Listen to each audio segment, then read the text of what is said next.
اللہ نے کیا فرمایا؟ والذین هم لامانات. یہ پتہ نہیں یہاں گیا کیسے یہ بیان. فوج پہ نہیں لگی, ایمانداری کے حوالے سے بات ہوئی تھی. یہ انڈیا کے جہاز پہ کیسے آ گئی؟ انڈیا کے جہاز پہ کہاں سے آ گیا؟ میں خیر جلدی سے سمیٹتا ہوں بیان کو میں. تو اللہ نے کیا فرمایا؟ ایمان والے امانتوں کے پاسدار ہوتے ہیں. تو امانتوں کا مطلب کیا ہوا کہ والذین هم لاماناتہم وعہدہم. امانت کا مطلب آپ کے پاس کوئی رقم رکھوائے تو آپ کو اس بات کی فکر ہونی چاہیے کہ میں نے ایز اٹ از یہ رقم اس تک پہنچانی. کمیٹیاں کھلتی ہیں, جس کے ہاتھ میں کمیٹی ڈالی جاتی ہے اس کو سمجھا جاتا ہے یہ ایماندار ہے, کھا جاتا ہے بعض دفعہ. وہ بہت واقعات ہوتے ہیں, کمیٹی ڈالی تھی بھاگ گیا. امانت میں یہ بھی ہے, آپ نے پارٹنرشپ پہ کوئی بزنس شروع کیا, اب آپ اس کو اصل پروفٹ بتا ہی نہیں رہے, کیونکہ جب آپ اس کی رقم سے جو پروفٹ کما رہے ہو اس کا مالک کون ہے؟ آپ ہو یا وہ ہے؟ وہ ہے. آپ اس کو ڈنڈی مار رہے ہو, پروفٹ نہیں بتا رہے. آج ایک میرے سامنے واقعہ آیا کہ ایک صاحب کو یہ جو گوالے ہوتے ہیں نا, گوالے, ایک صاحب نے کہا میرا بھینسوں کا کاروبار تھا تو گوالے دودھ نکالتے ہیں, ان کو ملازمت, ان کو کمیشن ملتا ہے یا تنخواہ ملتی ہے. انہوں نے مجھے بتایا مفتی صاحب خدا کے لیے اس پہ بیان کرو, گائے والوں کا, دودھ والوں کا جو پالتے ہیں نا ان کا بیڑا غرق ہوتا جا رہا ہے گوالوں کی وجہ سے. گوالوں میں ایماندار بہت کم ہوتے ہیں. میں نے کہا کیوں بھائی؟ کہہ رہے ہمارے ایک جاننے والا تھا, اس نے پتہ نہیں 25 30 یا 40 بھینسیں تھیں, اب روزانہ دنا دن دودھ آ رہا ہے. گوالوں نے, کمبختوں نے یہاں کوئی پانی کی بوتل چپکائی ہوئی ہے, سوری کوئی پمپ ہے دودھ کھینچنے والا. اب مجھے تو یہ ٹیکنالوجی کا نہیں پتا نا کون سی ٹیکنالوجی استعمال ہو رہی ہے اس میں. وہ جتنا دودھ نکل رہا ہے اتنا ہی سک کر کے کہیں لے کے جا رہے ہیں وہ دودھ, مالک کو پتہ بھی نہیں چل رہا. اور کہا کہ ایک اور جرم گوالے کر رہے ہوتے ہیں, دودھ نکالتے ہیں تو پیتے بھی ہیں ساتھ ساتھ. انہوں نے کہا اب تو یہ قانون بن گیا 8-10 کلو تو پی جا, کوئی مسئلہ نہیں ہے, اس سے زیادہ نہیں پینا. یعنی اتنا فراڈ ہو رہا ہے اس فیلڈ میں. اور یہ تو میرا اپنا تجربہ ہے. میں بکری خود کئی دفعہ میں نے پالی ہے, قد بھی نکالتی ہے, دودھ بھی دیتی ہے, بیمار بھی نہیں ہوتی. آپ وہ بکری چرواہے کو پکڑا دو. میں نے بکری کے بچے پالے ہیں, پورے بڑے ہوئے ہیں, جیسے ہمارے اپنے بچے بڑے ہو گئے ایسے بکری کے بچے بھی بڑے ہوئے, ان کی شادیاں ہوئی, ان کے بچے ہوئے, سب کچھ ہوا. لیکن وہی بکری کا بچہ آپ چرواہے کو پکڑا دو, ساری بکریاں بڑی ہوں گی, وہ بچہ کبھی بھی بڑا نہیں ہوگا, وہ اتنے کا اتنا ہی رہے گا.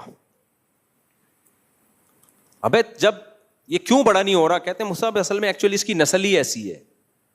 یار باقی جتنے تیرے بکرے ہیں وہ سارے بڑے ہو رہے ہیں. تو ہر فیلڈ میں خیانت ہے. آپ دکان کھول کے کسی کو ملازمت پہ بٹھا دو, امین تھا نا وہ, آپ نے اس پہ ٹرسٹ کیا نا. امین کسے کہتے ہیں؟ جس پہ ٹرسٹ کیا جائے. کوئی کاروبار اس کے حوالے کیا جا رہا ہے اس پہ ٹرسٹ کر کے, کوئی ٹھیکہ اس کو دیا جا رہا ہے اس پہ ٹرسٹ کر کے. ابھی ایک ٹھیکیدار کو ہم نے پکڑا, یعنی ہمارے دوستوں نے پکڑا, مجھے بتایا وہ کر کیا رہا ہے. یہ تو بہت سارے ٹھیکیدار کرتے ہیں.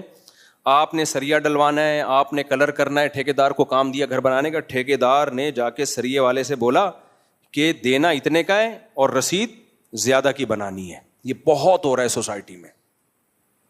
یہ تو اتنا ہو رہا ہے کہ اس کو تو برا ہی نہیں سمجھا جاتا. میں اپنے ساتھ ہونے والے واقعات اس لیے نہیں بیان کر رہا کہ جنہوں نے دھوکہ دیا وہ سمجھ جائیں گے, وہ بولیں گے مفتی صاحب نے ممبر پہ بیٹھ کے ہماری پول پٹیاں کھول دی ہیں, اس لیے میں اپنے واقعات کو اسکپ کر رہا ہوں. تو لوگ بتاتے ہیں کارپینٹر کیسے ڈنڈی. آپ کسی کارپینٹر کو بول دو کہ یہ دروازہ بنانا ہے, الماری بنانی ہے, اور اس پہ کوئی اعتماد کر کے بولو بھائی لکڑی بھی تو لے کر آ, ساری چیزیں تو لے کر آ, وہ کیا کرے گا؟ وہ جہاں سے دروازہ خریدے گا یا لکڑی خریدے گا اس کو بولے گا کہ میں تیری دکان سے ہی خریدوں گا سب کچھ, لیکن ایک فیور تو نے مجھے دینا ہے کہ جتنے کی لکڑی ہے نا اس سے تھوڑا زیادہ کی رسید بنانی ہے. وہ بھی خوش ہوتا ہے, اچھا یار میرے پاس بائک تھی, اب تو وہ قصہ اتنا پرانا ہو گیا کہ اب جس کے بارے میں کہہ رہا ہوں اس کو, ریڈیو پاکستان ہے نا, ریڈیو پاکستان, اس کے قریب میں بائکوں کی بہت بڑی مارکیٹ ہے. تو میری GTO 125 رکھی ہوئی تھی, شوق تھا, میں وہاں جاتا تھا. کبھی بائک میں کوئی کام نکل آیا تو جو میکینک تھا نا وہ مجھے کہتا تھا کہ یہ اس کا یہ پرزہ خراب ہے, فلاں شاپ سے خرید لیں, وہ اچھے ریٹ پہ دیتا ہے. میں جاتا تھا اچھے ریٹ پہ لے لیتا کہ یار یہ جب میرا میکینک مجھے کہہ رہا ہے, بعد میں پتا چلا یہ کمبخت کا کام ہی یہی ہے, اس کا کھانچا کھلا ہوا ہے اس شاپ سے, اسپیئر پارٹس کی دکان سے اس کا کھانچا ہے, اور یہ کوئی پارٹ اگر ریپیئر کرنے سے ٹھیک ہو بھی جاتا ہو نا, یہ ٹھیک نہیں کرتا بلکہ نیا خریدنے کا آرڈر دیتا ہے, اور آرڈر بھی وہیں سے دے گا. اچھا, میں تو اس کی دکان سے لیتا تھا, تو اس دکان والے نے مجھے کہا کہ یار مفتی صاحب یہ میکینک بہت اچھا آدمی ہے, تھوڑا مہنگا ہے لیکن بندہ بہت زبردست. دونوں کا ایک دوسرے کے مکھن پالش کا پروگرام چل رہا ہے. اس دکان والے نے اس کو تعریفیں کرنی ہے, فیور کیا لے رہا ہے کہ جتنے بھی پارٹس خریدوانے وہ میری شاپ پہ بھیجنا, اور اس نے اس سے دو چیزیں, کمیشن بھی باندھا ہوا ہے اور تعریفیں بھی باندھی ہوئی ہیں کہ جو کسٹمر آئے میری تعریفیں کرنی ہے. اور تعریف بھی ایسے کرتا تھا کہ مفتی صاحب یہ جو مکینک ہے نا, یہ مکینک تھوڑا مہنگا ہے, یعنی تھوڑی برائی کر کے تعریف کرو نا تو زیادہ چلتی ہے. تبھی کہتے ہیں وہ جھوٹ بہت خطرناک ہوتا ہے جو سچ میں ملا کے بولا جائے, کیونکہ باقی سچ کی وجہ سے اس جھوٹ کو بھی لوگ سچ سمجھنا شروع کر دیتے ہیں. جو اعلیٰ درجے کے کذاب ہوتے ہیں نا, وہ 100% جھوٹ نہیں بولتے, وہ سچ بولتے بولتے بیچ میں کیا ملا دیتے ہیں, جھوٹ.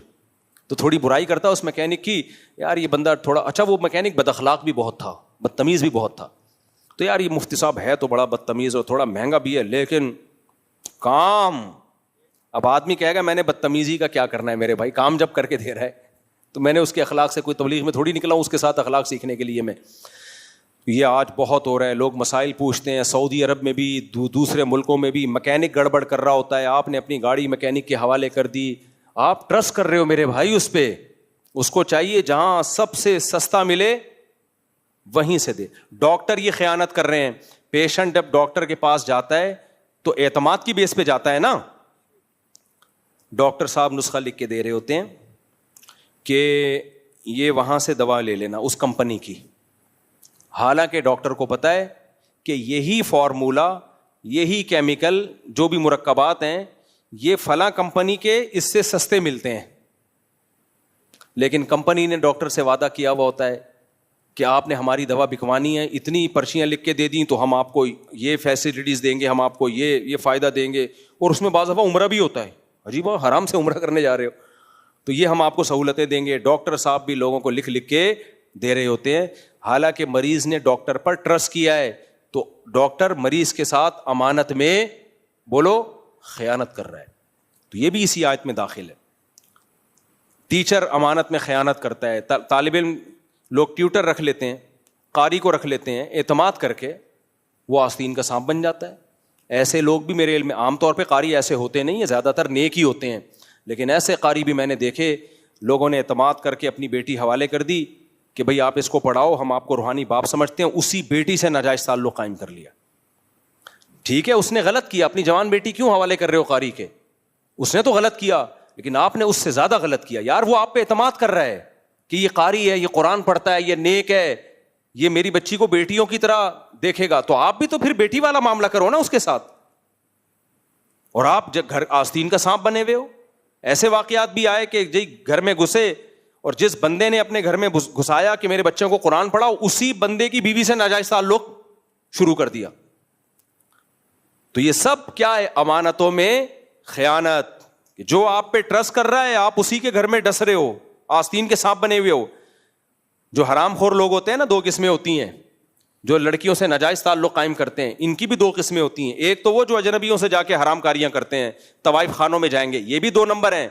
زیادہ بڑا 2 نمبر وہ ہے جو دوست ہی کے گھر میں ڈاکہ ڈالنا شروع کر دے, جو دوست ہی کے ساتھ خیانت کرنا شروع کر دے.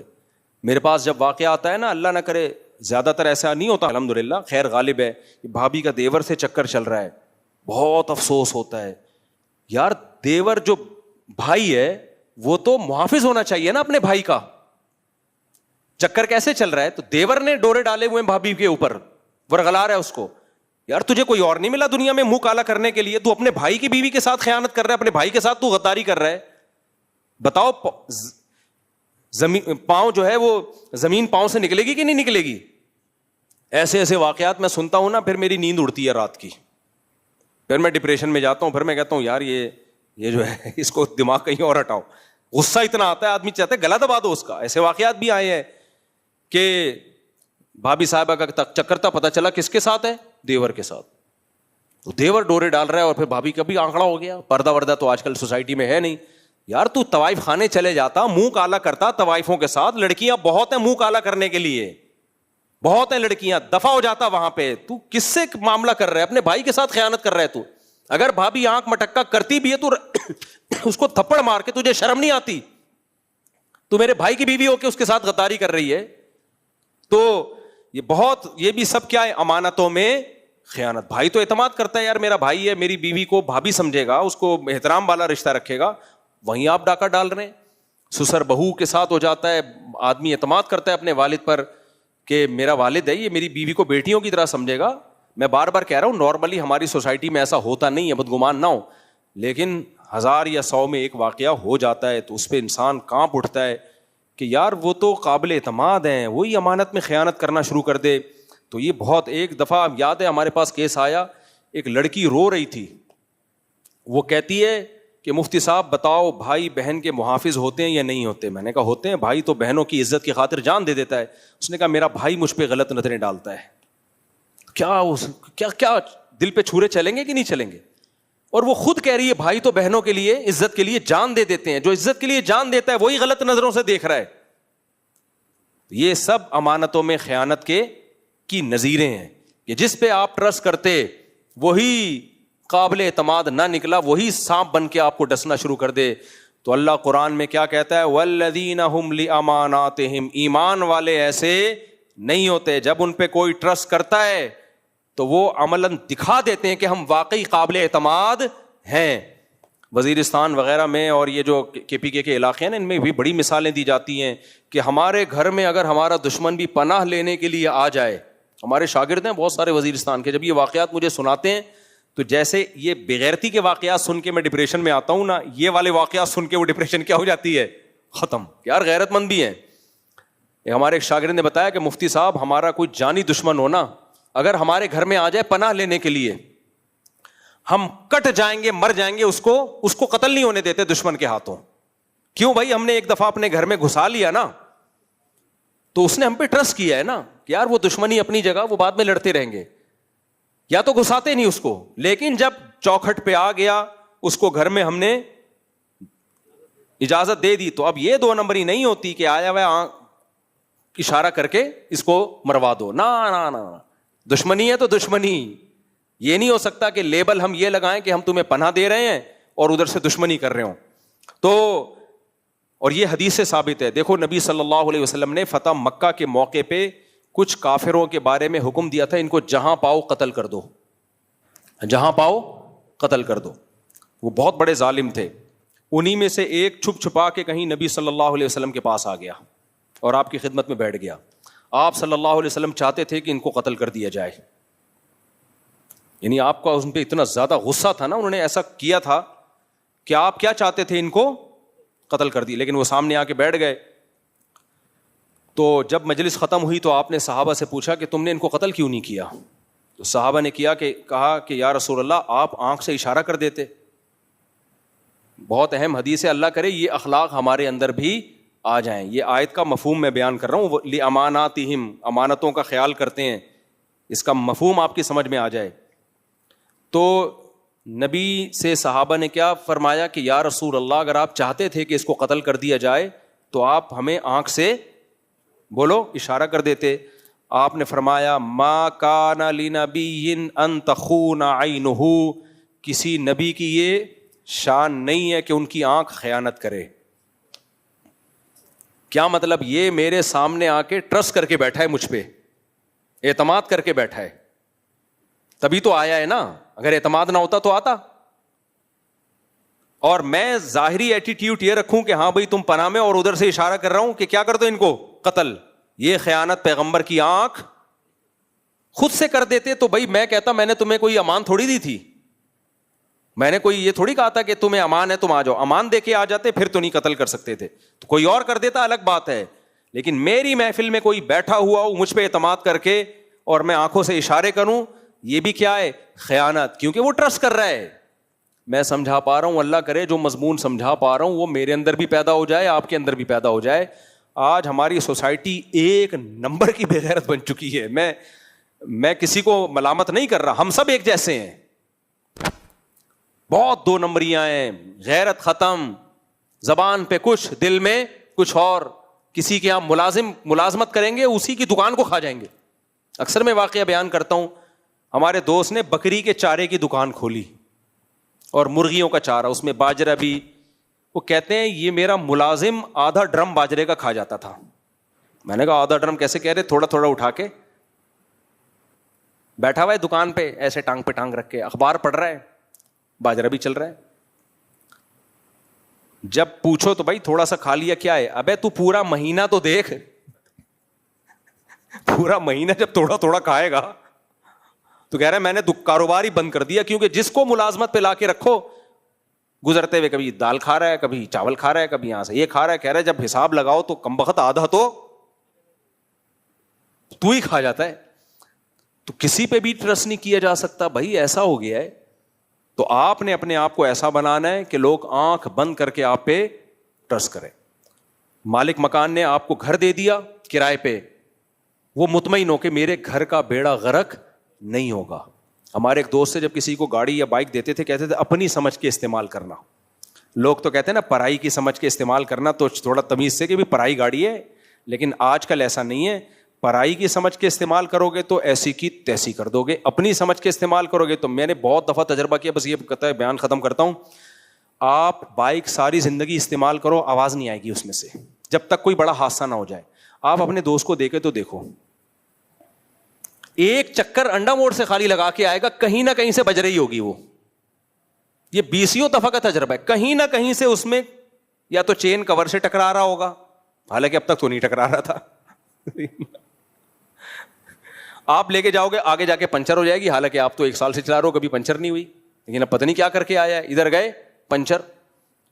کہیں سے آواز آ رہی ہے, کہیں سے بریکوں میں مسئلہ ہوا ہوا ہے, کلچ وائر ڈھیلی ہو گئی, کچھ نہ کچھ ہوگا. بڑا چور ہے تو بڑا کام نکلوائے گا, ورنہ چھوٹا موٹا تو کچھ نہ کچھ گاڑی دے دو وہ بجنا شروع ہو جائے گی.